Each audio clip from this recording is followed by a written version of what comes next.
Hi friends, Dasara భారతదేశమంతా ప్రస్తుతం నవరాత్రి ఉత్సవాలు జరుగుతున్నాయి. ఈ 10 రోజుల పాటు ఎటు చూసినా సందడే. మన భారతదేశమంతటా ఈ దేవీ నవరాత్రులను ఎంతో వైభవోపేతంగా నిర్వహిస్తారు. వేరువేరు ప్రాంతాలలో వేరువేరు రీతులలో జరుపుకునే పండుగ దసరా. దేవాలయాలన్నీ అమ్మవారి విశేష పూజలతో, రోజుకో అలంకారంతో, భక్తజన సందోహంతో కితకితలాడుతూ ఉంటాయి.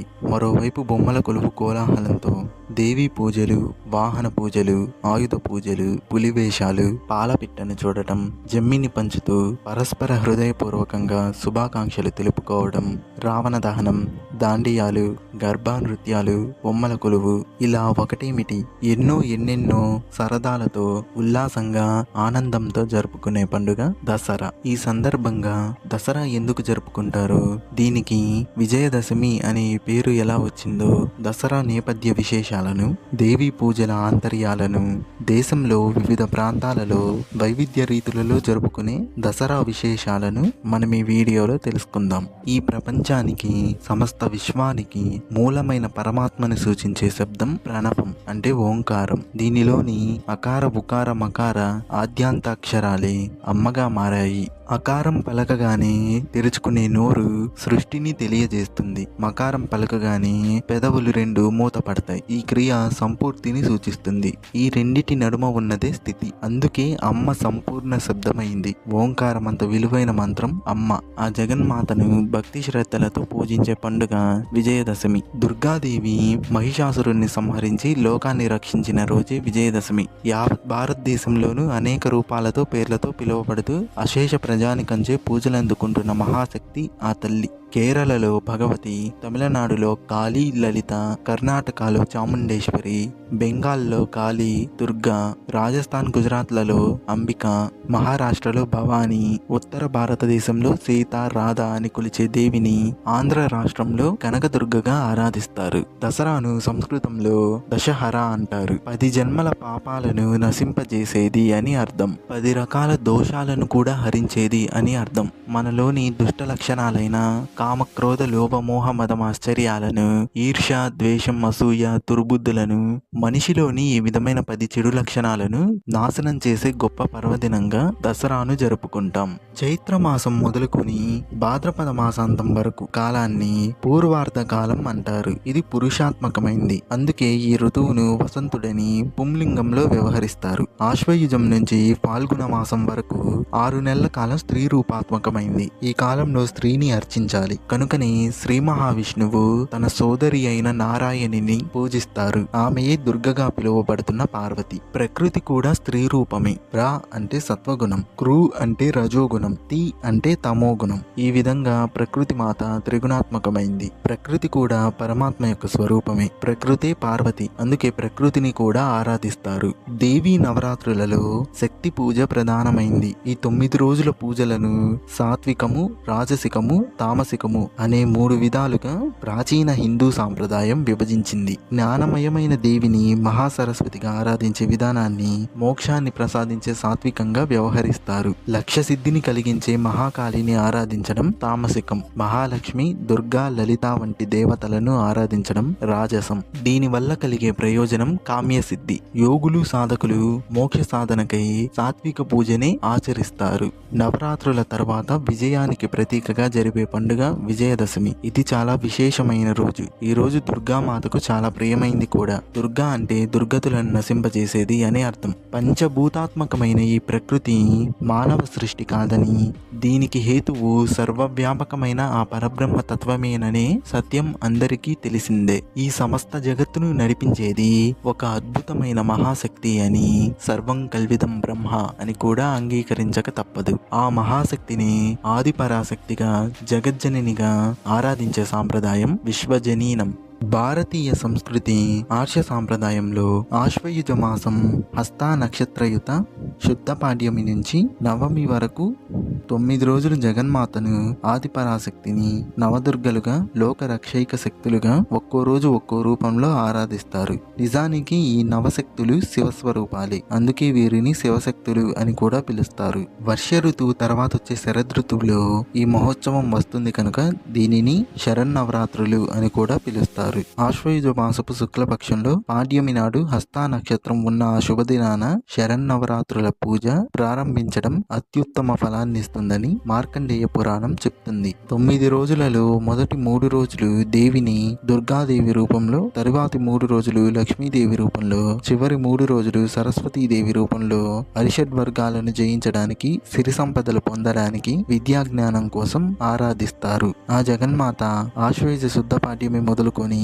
నవమి వరకు ఒక్కో రోజు ఒక్కో రాక్షసుని ఒక్కో రూపంలో వధించిన కారణంగా ఆ పరాశక్తి 9 రూపాలలో పూజలు అందుకుంటుంది. ఈ నవాంశ దేవి పూజలు కుమారి పూజలుగా మొదట అగస్త్య మహర్షి ఆయన భార్య లోపాముద్రాదేవి చేశారని పురాణాలు చెప్తున్నాయి. ఈ కుమారి పూజలు 2 సంవత్సరాల నుండి 10 సంవత్సరాల వయసు గల బాలికలను ఒక్కో రోజు ఒక్కొక్కరిని షోడశోపచార విధులతో పూజించడం అనుచానంగా వస్తున్న సాంప్రదాయం. 2 సంవత్సరాలు గల కన్య కుమారిక అని, 3 ఏళ్లు గలది త్రిమూర్తి అని, 4 ఏళ్లు గలది కళ్యాణి అని, 5 ఏళ్లు గలది కాళిక అని, 6 సంవత్సరాలు గలది రోహిణి అని, 7 ఏళ్లు గలది చండిక అని, 8 ఏళ్లు గలది శాంభవి అని, 9 సంవత్సరాలు గలది దుర్గా అని, 10 ఏళ్లు గలది సుభద్ర అని అంటారు. కనుక దేవిని ఈ నామాలతోనే విధిగా పూజించాలి. మన దేశంలోని పశ్చిమ బెంగాల్ రాజధాని అయిన కోల్కతా నగరంలో ఈ దేవీ నవరాత్రులలో కాళీ పూజలు ఎంతో వైభవోపేతంగా జరుపుతారు. అక్కడి అమ్మవారిని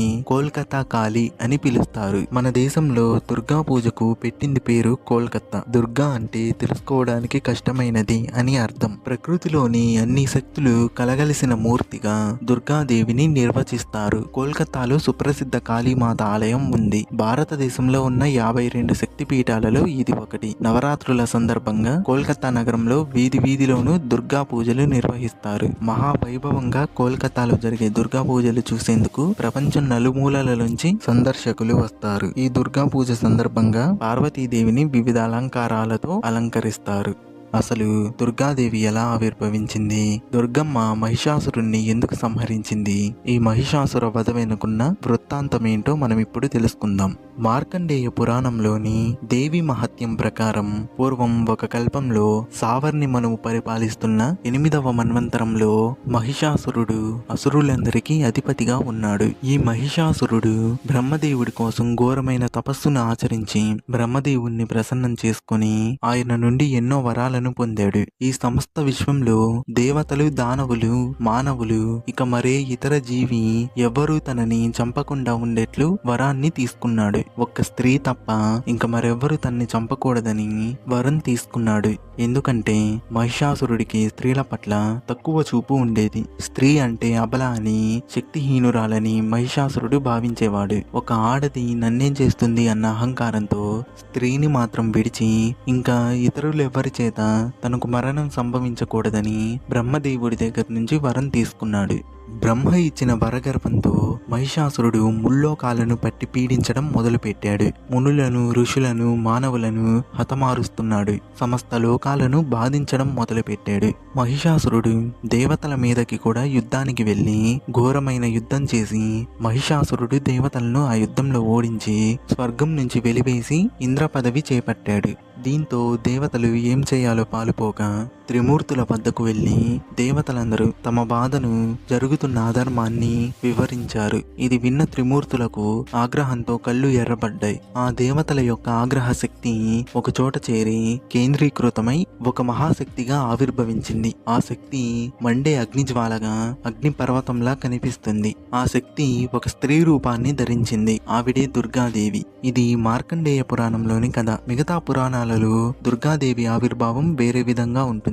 దీనికి కారణం ఒక్కొక్క కల్పంలో ఒక్కో విధంగా దుర్గాదేవి ఆవిర్భావం జరిగింది. ఆ విధంగా ఆవిర్భవించిన దుర్గాదేవి శివుని శక్తిని ముఖంగా కలిగి, విష్ణువు యొక్క శక్తిని చేతులుగా కలిగి, బ్రహ్మ యొక్క శక్తిని పాదాలుగా కలిగిన దుర్గాదేవి ఆవిర్భవించింది. ఆ దేవికి శివుడు తన త్రిశూలాన్ని, విష్ణువు తన శంఖ చక్రాలను, బ్రహ్మ తన బ్రహ్మాస్త్రాన్ని, కమండలాన్ని, అక్షమాలను, అలాగే ఇంద్రుడు తన వజ్రాయుధాన్ని యముడు పాశాన్ని, వరుణుడు సమరశంఖాన్ని, అగ్ని డాలును బల్లెమును, మారుతుడు ధనుర్బాణాలను, కుబేరుడు అమృతం కలిగి ఉన్న పాత్రను, హిమవంతుడు ఒక సింహాన్ని, ఈ విధంగా సమస్త దేవతలందరూ వారి వారి యొక్క ఆయుధాలను దుర్గాదేవికి అందించారు.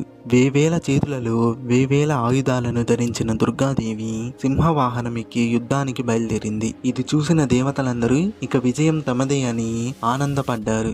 దుర్గాదేవి యొక్క రాకను గమనించిన మహిషాసురుడు తన యావత్ సైన్యంతోటి, సైన్యాధిపతులతోటి దేవి పైన యుద్ధం చేయడానికి యుద్ధ భూమిలో అడుగుపెట్టాడు. మహిషాసురుడి యొక్క సేనాధిపతులైన చిక్షుర, చముర ఇద్దరు రాక్షస సైన్యానికి ఆధిపత్యం వహించారు. అలాగే మహిషాసురుడికి సహాయం చేయడానికి వచ్చిన అసురులైన ఉదగ్రుడు, మహాహనుడు, అసిలోమనుడు, పస్కలుడు, ప్రవరితుడు, బిదలుడు అనే అసురులు కూడా తమ తమ సైన్యాలతోటి, రథగజ అశ్వ బలాలతోటి దేవితో యుద్ధం చేయడానికి ముందుకు ఉరికి తమ తమ ఆయుధాలతో దేవి పైన దాడి చేయడానికి ప్రయత్నించారు. కానీ ఆ మహాదేవి ఏమాత్రం అలసట లేనిదై తన ఆయుధాలతో, అస్త్రశస్త్రాలతో రాక్షసులందరినీ అంతమొందిస్తుంది. దుర్గమ్మ వాహనమైన సింహం కూడా తన వంతుగా యుద్ధంలోకి దిగి రాక్షసులను చీల్చి చెండాడింది. ఈ విధంగా దుర్గాదేవి రాక్షస సైన్యాన్ని, రథములను, అశ్వగజ బలగం మొత్తాన్ని తునాతునకలు చేసి రాక్షసులందరినీ ముక్కలు చేసింది. అసుర సేనలన్నీ దేవి చేతుల్లో అంతమయ్యాయి. రాక్షస సేనలు అంతమయ్యాక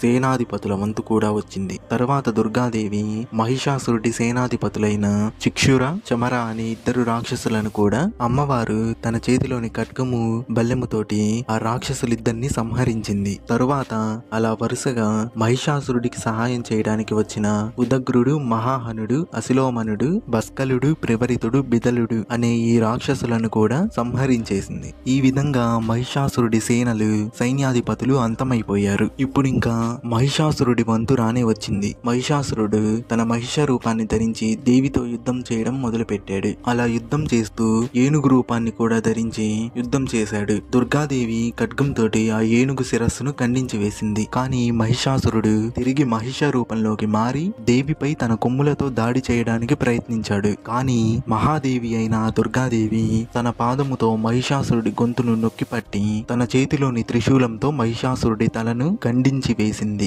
దీనితో మహిషాసురుడు అంతమైపోయాడు. ఇది చూసిన దేవతలందరూ ఎంతో ఆనందించారు. గంధర్వులు పాటలు పాడి దేవిని కీర్తించారు. అప్సరసలు నాట్యం చేశారు. దేవతలందరూ దేవిని స్తుతించారు. ఈ విధంగా మహిషాసురుణ్ణి సంహరించి దుర్గాదేవి లోకాలను రాక్షసుల బారి నుండి రక్షించింది. అధర్మాన్ని అంతం చేసి ధర్మాన్ని స్థాపించింది. త్రేతాయుగంలో ఇదే విజయదశమి రోజున శ్రీరాముడు రావణాసురుణ్ణి వధించి సీతాదేవి చెర విడిపించాడని రామాయణం వెల్లడిస్తోంది. దీనికి గుర్తుగానే మన దేశంలోని చాలా చోట్ల నవరాత్రులలో వీధులలో రామాయణ నాటకాన్ని ప్రదర్శిస్తూ ఉంటారు. తరువాత ద్వాపర యుగంలో తాము వనవాసం చేయడానికి వెళ్ళేటప్పుడు వారి యొక్క అస్త్రాలు, ఆయుధాలన్నింటినీ ఒక జమ్మి చెట్టు పైన దాచిపెట్టి వెళ్లారు. తిరిగి వనవాసం పూర్తి చేసుకుని వచ్చేటప్పుడు ఆ జమ్మి చెట్టును పూజించి ఆ చెట్టు పైనున్న ఆయుధాలను తిరిగి తీసుకున్నారు. పాండవులు ఆ శమీ వృక్షాన్ని పూజించి తిరిగి వారి ఆయుధాలను తీసుకున్న రోజే ఈ విజయదశమి. ఈ విధంగా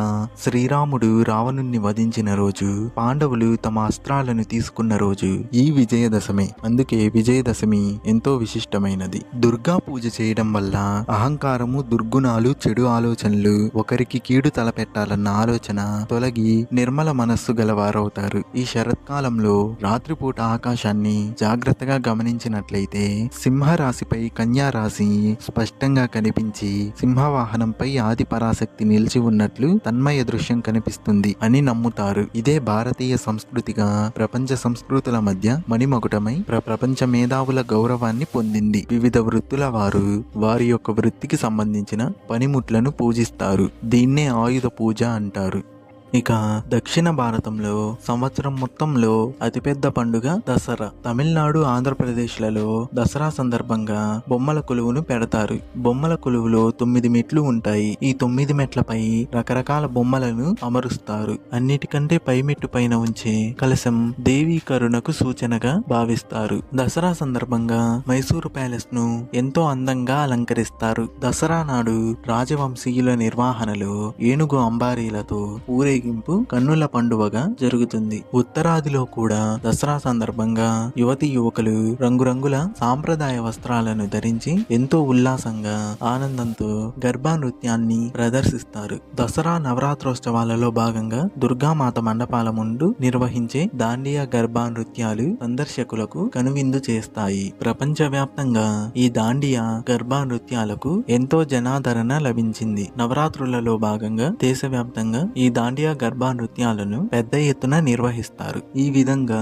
కృతయుగంలో ఆది పరాశక్తి దుర్గామాతగా అవతరించి మహిషాసురుణ్ణి సంహరించి లోకాలను రాక్షసుల బారి నుండి కాపాడింది. త్రేతాయుగంలో శ్రీరాముడు రావణాసురుణ్ణి వధించి చెడుని అంతం చేశాడు. తరువాత ద్వాపర యుగంలో కూడా పాండవులు తమ అరణ్యవాసం పూర్తి చేసుకొని శమీ వృక్షాన్ని పూజించి ఆ వృక్షం పైన వారు దాచిన ఆయుధాలను తిరిగి తీసుకున్న రోజు ఈ విజయదశమి. ఇలా యుగ యుగాల నుండి అధర్మాన్ని అణిచివేసి ధర్మాన్ని రక్షించి చెడుపై మంచి సాధించిన విజయానికి ప్రతీకే ఈ విజయదశమి. ఈ విజయదశమి మనందరికీ కూడా ఎన్నో విజయాలను అనుగ్రహించాలని ఆ జగన్మాత అయిన దుర్గాదేవిని మనస్ఫూర్తిగా కోరుకుంటూ అందరికీ దసరా శుభాకాంక్షలు. ఈ వీడియో మీకు నచ్చితే లైక్ చేయండి, షేర్ చేయండి. మా ఛానల్ని సబ్స్క్రైబ్ చేసుకొని పక్కనే ఉన్న బెల్ ఐకాన్ని యాక్టివేట్ చేసుకోండి. Thanks for watching. జై హింద్.